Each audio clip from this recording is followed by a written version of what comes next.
What's up, YouTube? Welcome back to another episode of The House Show. For today's episode, we will be discussing about freehold versus leasehold, the advantages of freehold, the advantages of leaseholds, and what we should know about both of those. Let's just talk about freehold first, as most people normally prefer freehold. What is actually a freehold then? Let's say if you were to buy a house with a freehold title, technically means you own the house forever. There's a case happened before that the government actually compensate the owner of the freehold house, the market value of it, although it's a freehold house, but then the government actually did that, which is what we have seen before.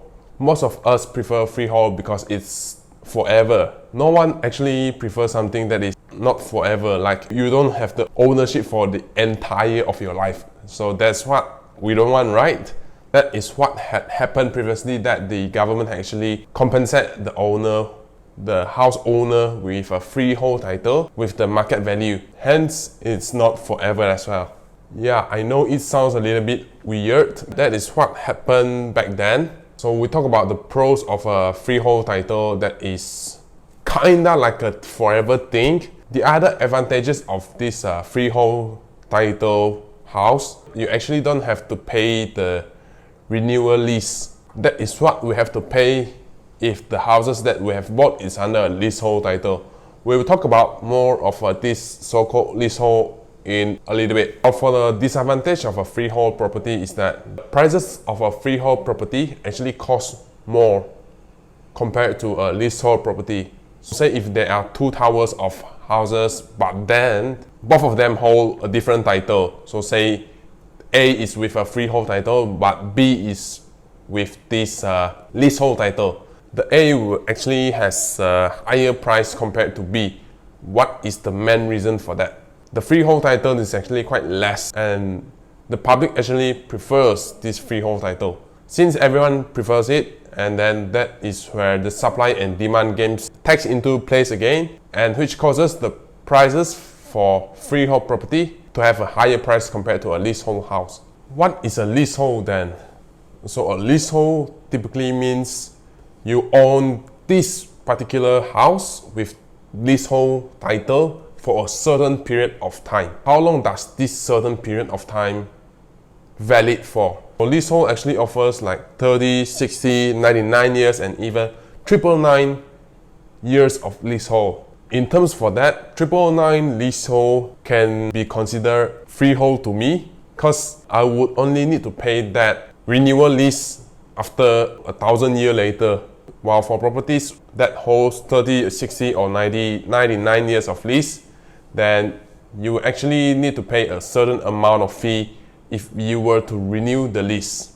Talk about the advantage for leasehold. Since leasehold is available everywhere and people actually prefers freehold more, as you expected, the prices for a leasehold property is actually cheaper compared to this freehold property. What is the concern for a leasehold property then? So say if you were staying in the house with a 99 years leasehold, 39 years has passed, remaining with 60 years of lease. That is when the problem arises. What is the problem then? You will face difficulties in financing your properties. What does that mean? If you were to sell this house and then you will need to get someone to buy it over from you, but then that particular person most of the time will actually need to finance your house with the banks, right? If that's the case, then he will need to borrow the money from the bank. But then, since your house has a lesser year of lease, which causes the banks does not feel comfortable for financing your buyer to buy over your house. But then not all banks don't feel comfortable, and not all properties the banks doesn't accept. Meaning that if this particular property that you are staying for 39 years, that has 99 years lease, which remains with 60 years, and then this particular property that you are staying is actually has a quite good valuation, then banks will actually consider your property, although lease year remaining is actually quite less but then they will still actually consider to finance your house to this particular buyer. To add on a little bit on this point, whereby your buyer will need to finance your house so that the banks will actually borrow him the money to actually purchase it from you. That is what known as leveraging through the banks. Should you actually purchase your homes with cash? If you have actually thought of it, just look out the videos on the cards above. I'll insert the links and remember to check it out. Another point to add on, why does this freehold property cost more? It's due to the scarcity of this leasehold land. Since the supply is less, the entire vacant land that the developer had purchased over to actually build this actually has a higher cost.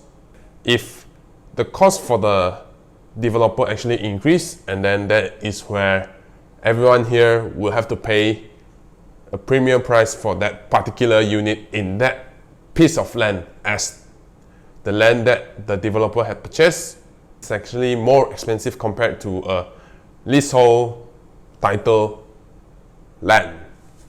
As I have mentioned before, the entire series of this The House Show thing is to actually document down my learning process with you guys. What's your pick on leasehold or a freehold house? How should you pick over it? In my opinion, a freehold house is actually suitable for you if you were to buy it and stay forever, as the price is higher, as you know, which causes you to pay more on a monthly basis now. If I am the investor, I'll actually look into this leasehold house, as my monthly installment is actually lesser compared to if I were to purchase a freehold property.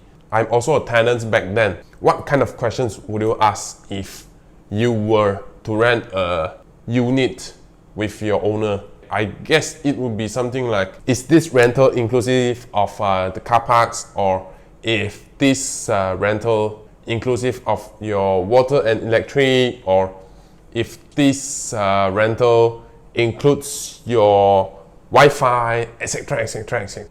Which means if it's a leasehold or a freehold, your tenants actually won't care about it. You actually receive the same rental amount, although freehold and a leasehold property, they have a pricing difference, but then if you were to rent it out, no one is going to care if they are actually renting a leasehold or a freehold property. That makes no difference to a tenant.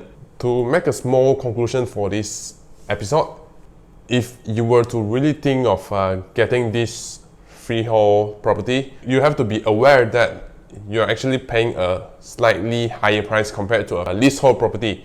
But then if you were to purchase this freehold property, then you need to be aware you have to pay this renewal lease if you were to renew the lease when your lease has a certain period of time left.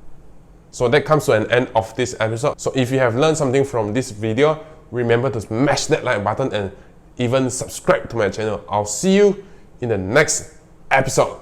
Bye.